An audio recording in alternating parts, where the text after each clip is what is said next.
Cybersecurity is a giant topic. It bridges a lot of different fields, some of which are very close to mathematics, some of which are very close to engineering, and all of them are kind of critical components to making a system secure.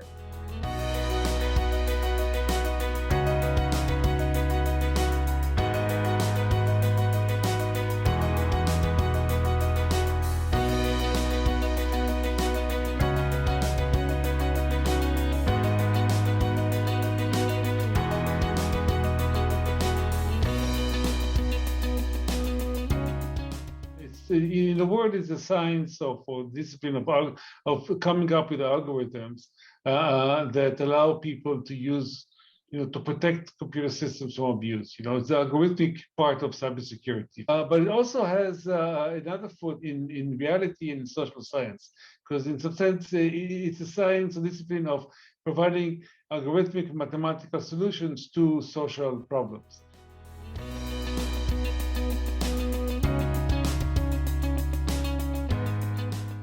But one of the things that I've been looking at a lot recently is looking at, well, how do you take a system that would allow law enforcement access into encrypted messaging systems under certain legal circumstances, and then build in notions of abuse resistance into the system? That is to say, some notion of accountability, right? So that these backdoors, if they were to exist, can't simply be used by foreign governments if they potentially get access to key material, or can't be used by rogue members of law enforcement to surveil communities, surveil individuals.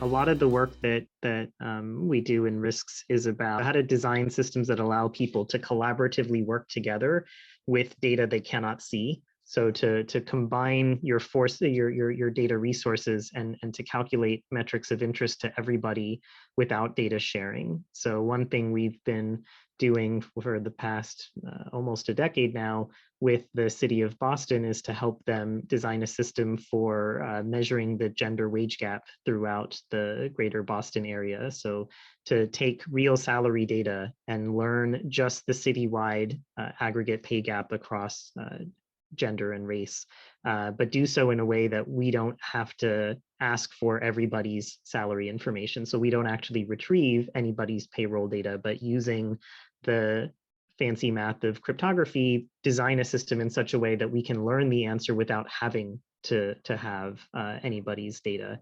And we apply this concept of working with data you cannot see in many other contexts as well. So applying these techniques to social and legal problems is something that is of great interest to us at RISCS, both in the present and certainly and presumably into the distant future.